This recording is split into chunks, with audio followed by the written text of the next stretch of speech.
Hi folks, I'm Steve. I'm out here at my local archery range today and I'm going to do some compound shooting. I know that's not what my channel's been about up to now. I've been shooting an ILF hunting style recurve bow and I've been talking about that. But prior to that I was shooting compound, and basically what happened was the COVID shutdowns came in.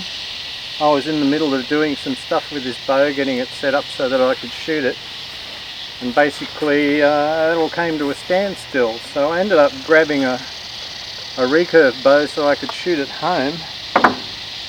I could shoot the compound at home, but it wasn't particularly challenging at short distances. Yeah, so it was a case of, well, I was planning on getting out of the compound eventually anyway. It's a much heavier style of bow. This one weighs 4.2 pounds bare. That's without sights and arrow rests and all of that stuff on it. The reason I'm here today is because last time I came out and shot this, it had been paper tuned, but since getting into recurve I discovered bare shaft tuning. And when I actually did some bare shaft tuning with this, it was far from being where I wanted it to be. My 350 spine arrows were coming up quite weak, so I ended up winding a couple of pounds off the bow. I've got a couple of bare shafts there for just checking every now and then to see if everything's okay. So yeah, I took a couple of turns off the bow, and what I found was my draw length was feeling a bit too long. I was previously using a much longer loop because with competition style the longer loop's supposed to reduce torque on the bowstring. But this is what I'm testing out today, seeing if I've got my draw length where it needs to be. And I'm just getting it set up ready to have a bit of a shoot. These are my old Doinker fatty stabilizer bars. This is a 33 inch, but I've only got 2 ounces on the end because of, as I was saying, the weight issues. I've got a 12 inch on the back, so I've got 2 on the front, and I've got 2, 4, 6, 8. I've got 8 ounces on the back. I've got it pretty much as close to the string as it can go and pretty much straight out backwards. Seems to give me a good position for holding when I aim. Not that I'm the steadiest aimer anyway, but hey, it stands up in my hand and that's what you really want. And the spirit level in the sight is in the middle as well, so that's ideally what you're aiming for when you're setting up stabilizers, and how it feels, and you make little adjustments as you go. So when I took some poundage off the bow, it moved the limbs back a bit, ended up giving me a little bit more draw length. The arrows are flying nicely, but my shooting's just a little bit uncontrolled at the moment. The other thing that I was doing, I was shooting a hinge. This is my Scott Longhorn Pro, and I was finding that under that amount of tension holding over drawn, I was tending to snap off the shots because I was getting tired. I've got this other one here. It's it's a True Ball Absolute 360 that I picked up second hand, and I've been shooting it, but I'm finding my arrow impacts are at well and truly different places on the target. So I need to experiment with this. I'm tempted to shoot it as with just 3 fingers and see if that stops whatever it's been doing. I get the sense it's been rotating in my hand a bit. But anyway, there we go. So I'm playing with my release aids.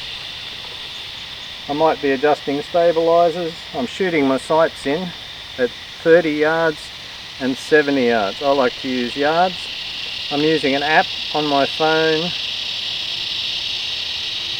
called Archer's Mark, and basically you put in a whole bunch of information about your bow, and then you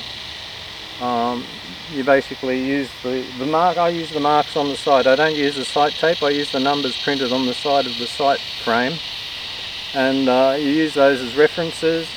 You put in your short distance and you put in your long distance, and it'll actually fill in all the distances in between and beyond, and it will actually tell you what your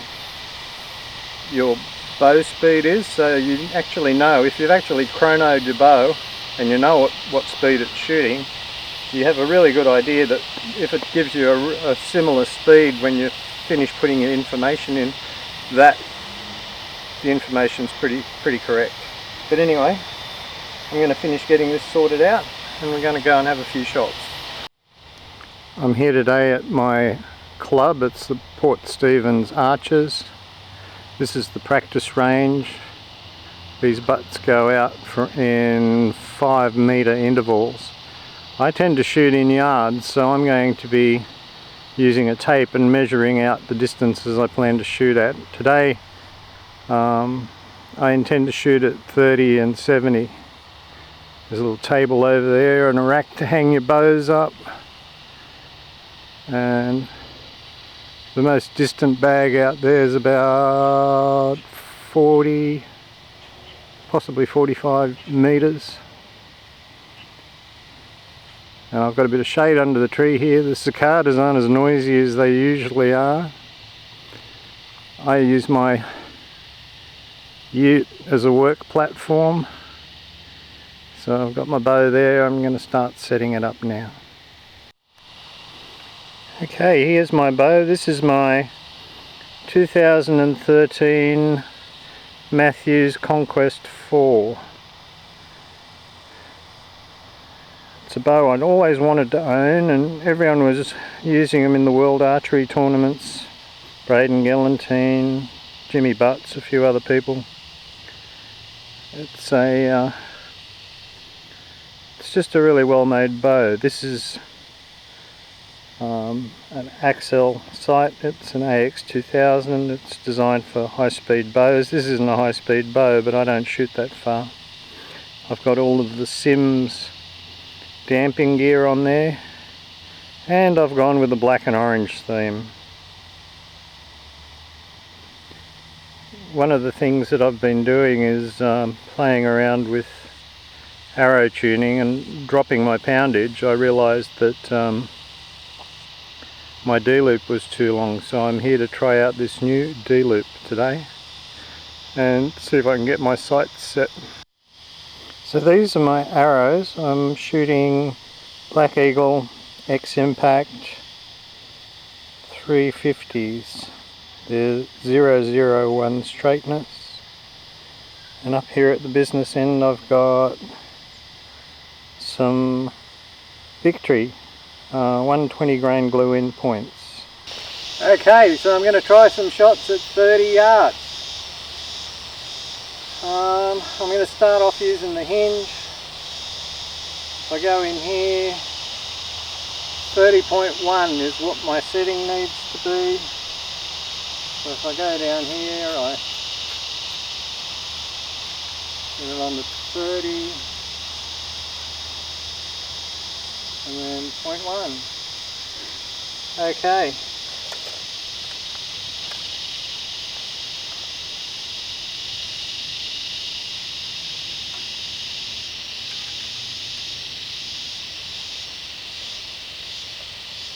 Start with the hinge and see if this is anchoring any better.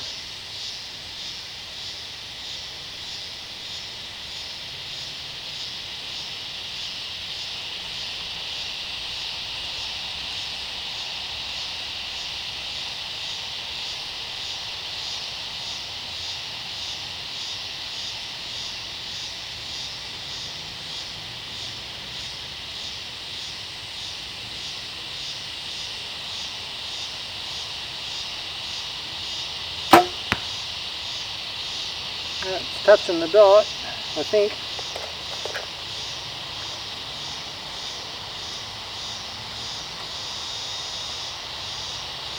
Definitely not too long anyway.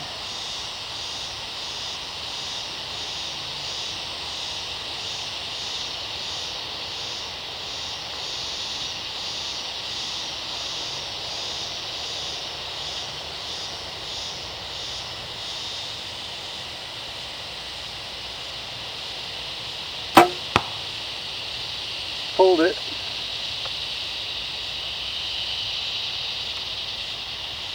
And went about 4 inches to the left.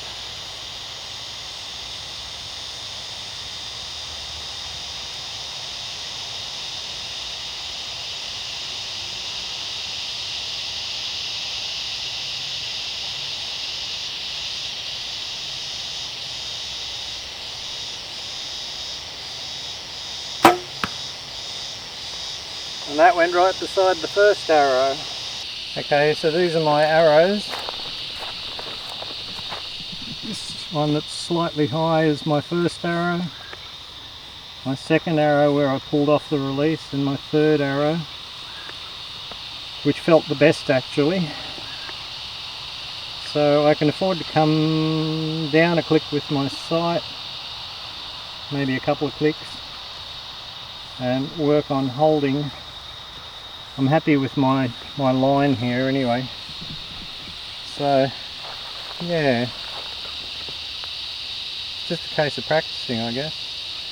But I can be confident that my sight settings are good.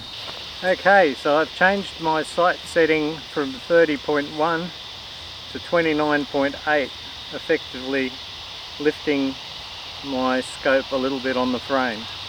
So now I'm going to try that, see how it goes. Hopefully I can pull off 3 more consistent shots and get them to get together in a bit of a group. That would be ideally what we're hoping for here. And then I can log that setting on my app, and that will give me a new shot in length for 30 yards.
I was in a hurry. I punched off the last one. Okay, so looking at this, I'm happier with the height. I know that the first one was a good shot. I fatigue really easily, so I tend to lose it very easily. The second one is the lower arrow, and the third one is the high arrow, and I know I pulled that one.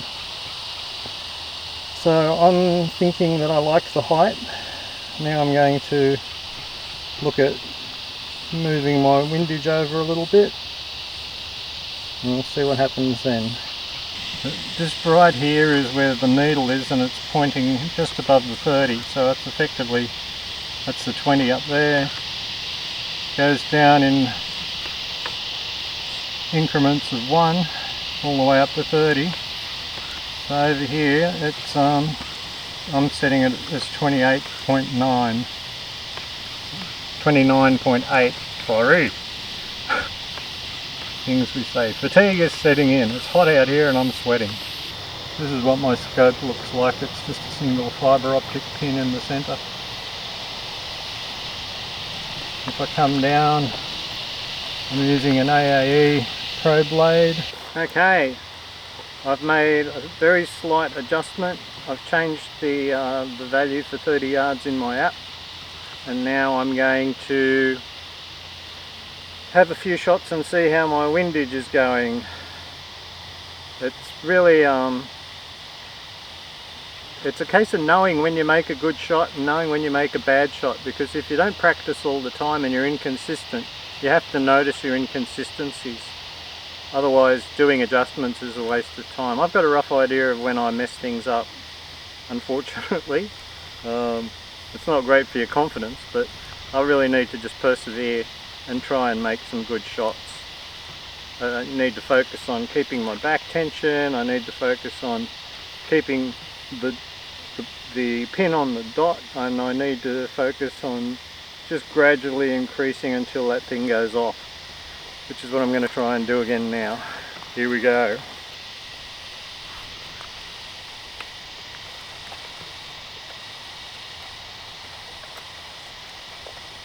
Arrow number 1. I've got these numbered. Can be a help sometimes.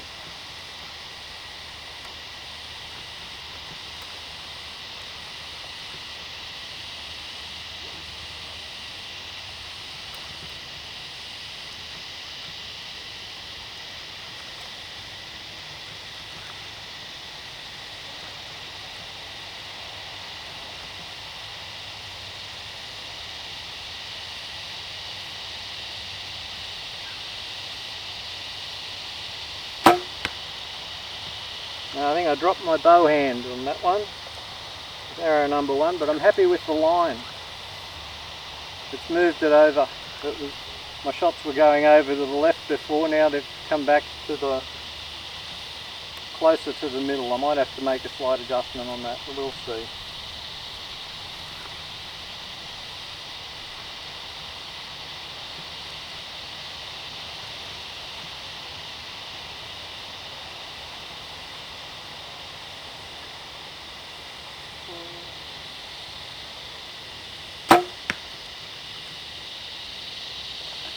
That's a good height, possibly slightly to the right. I might just move it a couple of clicks.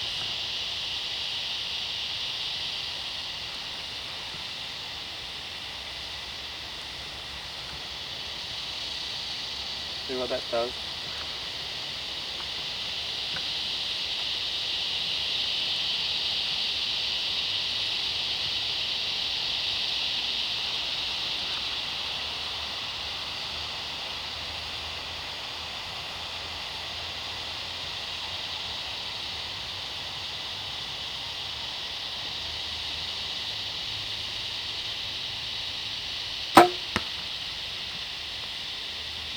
I think I'm happier.